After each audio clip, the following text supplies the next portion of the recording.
आपसे सीधा सवाल, बिहार चुनाव से पहले मोहन भागवत का यह कहना कि आरक्षण की समीक्षा होनी चाहिए, यूपी चुनाव से पहले मनमोहन वैद्य का यह कहना कि आरक्षण खत्म हो जाना चाहिए, आखिर चुनाव से पहले ही यह आरक्षण मुद्दा कहां से आ जाता है जिन्न की तरह?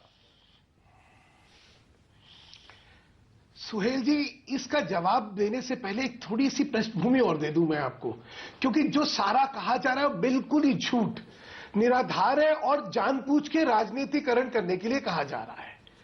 जयपुर लिटरेरी फेस्टिवल में संघ के दो प्रमुख लोग जाएं, इस पे एक बहुत बड़ा हंगामा हो गया था। वहां पे मोहन वैद्य जी जा रहे थे और वहां पे दत्ता हसबोले जी जा रहे थे, और इसको लेके लेफ्ट फ्रंट जितनी वहां के इंटेलेक्चुअल्स इतने आक्रोशित थे और इतने परेशान थे कि अरे ये हमारी टेरिटरी में ये लोग कहां से आ गए। तो वहां तो कुछ ना कुछ झूठ फरेब होना ही था। इसकी पृष्ठभूमि ये है। अच्छा। आपने मनमोहन वैद्य जी का पूरा स्पष्टीकरण सुन लिया, और दूसरा उन्होंने क्या कहा वो भी सुना दीजिए ना सबको, तब पता लग जाएगा कि उन्होंने आरक्षण को हटाने की बात कही या नहीं कही। बात ठीक है कही, लेकिन आपके बगल में वहां से कोई ना कोई विवाद खड़ा हो और जी सर, आपके बगल में ही संघ विचारक भी बैठे हैं, आपके बगल में ही संघ विचारक भी बैठे हैं, दूसरी विंडो में उनसे ही पूछ लेते हैं। संगीत रागी जी, क्या भागवत जी ने कहा था, और इसको स्वीकार करने में आपको आपत्ति क्यों है? मुझे नहीं समझ आता कि पहले भागवत जी कहते हैं कि आरक्षण की समीक्षा होनी चाहिए, सुधांशु जी नकार रहे हैं, लेकिन वैद्य जी कहते हैं कि आरक्षण खत्म होना चाहिए, और एक बहुत बड़ा वर्ग है जो ये कहता है कि इस पर बहस होनी चाहिए। और संघ के अंदर, और बेशक, क्या आप बताने की हिम्मत रखते हैं कि आपका स्टैंड क्या है आरक्षण पर?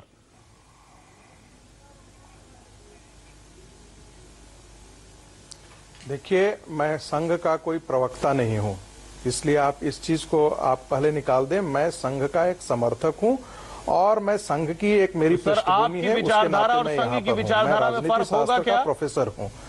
दूसरी बात, ठीक है, एक बिल्कुल ठीक है, मैं माफी चाहूंगा, नहीं है, मैं आपको इसलिए आपको ये कह रहा हूं। रागी जी, आपको रोक रहा हूं, माफी चाहूंगा। सुधांशु जी ने कहा 1900, रागी साहब, सुधांशु जी ने दरअसल ये कहा कि वैद्य जी ने ऐसा नहीं कहा है, इसलिए दर्शकों को हम वो बयान सुनाते हैं मनमोहन वैद्य जी का जिसमें उन्होंने आरक्षण पर टिप्पणी की है, पहले वो सुन लेते हैं। डॉक्टर आम्बेडकर जी ने कहा है कि किसी भी राष्ट्र में हमेशा के लिए ऐसा आरक्षण का प्रावधान रहे ना, ये अच्छा नहीं है। जल्द से जल्द इसकी आवश्यकता निरस्त होकर सबको समान अवसर देने का समय आना चाहिए। सुधांशु जी, ये भाषण, ये बात जो कही मनमोहन वैद्य ने, ये हिंदी में थी, इसको समझने में बहुत ज्यादा दिक्कत किसी को नहीं होनी चाहिए, और मुझे लगता है आप भी बखूबी समझ गए होंगे इन शब्दों को। पहले के जी नहीं, सुहेल जी, इसके पहले की 3 पंक्तियां भी सुना दीजिए और इसके बाद की 4 पंक्तियां भी सुना दीजिए। दिक्कत क्या होती है, किसी भी प्रश्न में क्या पूछा गया था और क्या कहा गया था, उसको सुनाए बिना 2 लाइन बीच की उठा के उसको जो है आप एक निष्कर्ष पे पहुंचा देते, ये तो सर, सुधांशु जी, पहले की 3 लाइन बड़े सम्मान से आपको बता रहा हूं सर, और नहीं होगा जब तो भागवत जी ने, अगली बार मैं जो है उनकी वो जो है टेप आपको सुना दूंगा। सर, भागवत जी ने जब ये कहा था बिहार चुनाव से पहले कि आरक्षण की समीक्षा होनी चाहिए, तो प्रधानमंत्री नरेंद्र मोदी को बिहार जाकर ये कहना पड़ा था कि मेरी जान चली जाएगी लेकिन आरक्षण नहीं जाएगा। आखिर क्यों जरूरत आन पड़ी थी ये सफाई देने की, बड़ा सवाल है। संगीत रागी जी, आप, सुधांशु जी, मानसिकता निकल जाती है और आपको ये कह रहे हैं बात का बतंगड़, तो आप ऐसी बात कहते क्यों हैं कि विरोधी उसका फायदा उठाए? मत कहिए अगर आपकी ऐसी विचारधारा नहीं है। सुधांशु जी, प्रधानमंत्री नरेंद्र मोदी को बिहार चुनाव से पहले ये कहना पड़ा कि जान चली जाए लेकिन आरक्षण नहीं जाएगा। आखिर क्यों कहना पड़ा? आपको ये डर है कि जो हाल बिहार में हुआ आपका भागवत जी के बयान के बाद, वो हाल आपका उत्तर प्रदेश में हो सकता है इस बयान के बाद? सुनील जी, बड़ी मजेदार चीजें मैं सबसे सुन रहा हूं, खासतौर से आलोक जी और जूही जी और रितु जी कह रही थी भाजपा जो है दलित विरोधी है। अच्छा, ये भी देखिए, विडंबना देखिए कि इस देश के सबसे ज्यादा अनुसूचित जाति के सांसद किसके हैं? भाजपा। अरे सर, आज वो विषय नहीं है। वो विषय नहीं है आज सर। विषय ये है कि जो बयान दिया है उस पर आप उसके सहमत हैं कि नहीं भाजपा? अब आप नहीं, भाजपा क्या आरक्षण के पक्ष में विरोध में, ये स्पष्टीकरण दीजिए। आपका बयान है सुधांशु पक्ष में और थोड़ी तहजीब रखिए, थोड़ी आलोचना। हमें तहजीब नहीं है, तहजीब तो सारी आरएसएस ले गई, हमारे पास कुछ नहीं बचा। साहब मुझे केवल ये बता दीजिए कि आरएसएस से आप मतभेद रखते हैं कि नहीं इस विषय पे? मेरी बात सुनने की हिम्मत है तो सुधांशु आप में हिम्मत नहीं है क्योंकि झूठ आपका पकड़ा जाएगा। अरे साहब हम तो सीधी सी बात ये कह रहे हैं कि आप ये बता दीजिए आप आरएसएस से मतभेद रखते हैं कि नहीं रखते? जी मुझे मेरी बात मंच पर चुनाव में दिखाइएगा, पैनल मेरी बात तो बोलने दिए, फिर मुझे बोलने दिए। नहीं सर, छोटा सा रिक्वेस्ट और भी है, जयपुर लिटरेरी फेस्टिवल को बंद मत करवा देना अगले साल से। भाजपा आरक्षण के पूर्ण समर्थन में है और आज से नहीं हमेशा से रही है। हमेशा तो आपने कहा है कि आरक्षण की जननी कांग्रेस रही है, आपने पूरे समाज में ये मैसेज दिया है। आज आप कह रहे हैं मरते दम तक आरक्षण को नहीं जाने देंगे। मतलब ये कभी बराबर दिखाइए, मतलब आपका कौन सा चरित्र है, कौन सा चेहरा समझ ही नहीं आता देश को। से निकलता है। अब आप दोहरा चेहरा देखिए, आज तक करा कुछ नहीं। सबसे ज्यादा सांसद हमारे, सबसे ज्यादा विधायक हमारे, सबसे अरे साहब कॉर्पोरेटर भी आपके के सबसे ज्यादा हैं, प्रधानमंत्री भी आपके बैकग्राउंड क्लास से आते हैं। और मुझे केवल ये बता दीजिए, ये जो आपका बार बार स्टैंड बदलता है इसका क्या कारण है?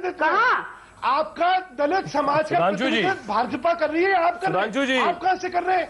जिसके सांसद होंगे वो प्रतिनिधित्व करेगा। सुधांशु जी आप करेंगे। अरे साहब आपने तो दलितों के रोहित मेमुला से लेकर तमाम कांड गिनाऊंगा मैं। दलितों पर सबसे ज्यादा अत्याचार राजस्थान की सरकार में हुए हैं, वो मुद्दा नहीं है आज का। आज का मुद्दा केवल ये है कि आप आरएसएस से मतभेद बीजेपी रखती है, इस पर अपना स्पष्टीकरण दें। उनकी लाशों पर राजनीति और मुंह की खाई। सुधांशु जी आपका काम क्या है? आपका सांकेतिक राजनीति का काम है। हमारा काम है लोगों के बीच में जाके उनके उत्थान। मुझे लगता है सुधांशु जी सवाल आपसे मेरा जो था उसका जवाब दे दीजिए। सवाल का उत्तर सुधांशु जी, पार्टी को कह रहे हैं इस बयान का आपको नुकसान होगा यूपी चुनाव में, क्योंकि आप दलित और पिछड़ों के सहारे ही बैठे हैं। ये सच है, ये हकीकत है, भले आप इससे इनकार कर रहे हो। जो बिहार में आपको डैमेज हुआ वो दोबारा आपको नुकसान होने वाला है यूपी में। हमें कोई नुकसान इसलिए नहीं होगा, हमारी विश्वसनीयता सब जानते हैं। हम दलित समाज के साथ हैं, हम पिछड़ों के साथ हैं, आरक्षण के हम समर्थक में हमने हमेशा काम करा।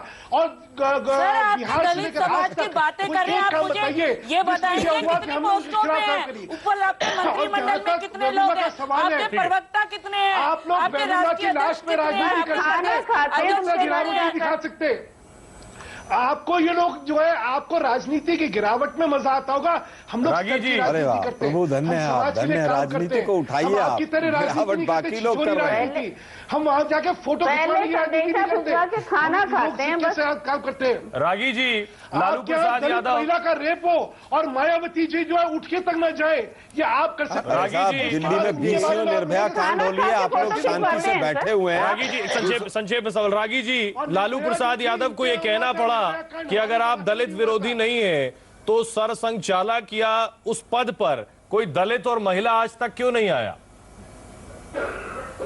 आज तक इनके यहाँ जो है कौन दलित? सर ये सवाल आरएसएस से। लालू जैसा व्यक्ति जिसकी पूरी राजनीति अपने परिवार और अपनी पत्नी और अपने बेटे तक सीमित है, उसके बारे में जवाब देना मैं समुचित नहीं समझता हूँ। दूसरा, मैं आलोक जी के प्रश्न का सवाल उठा देते हैं, न कि सवाल का जवाब देते हैं। कांग्रेस अध्यक्ष आज कोई दलित होता, पिछले 60 वर्षों के इतिहास में आज राहुल गांधी,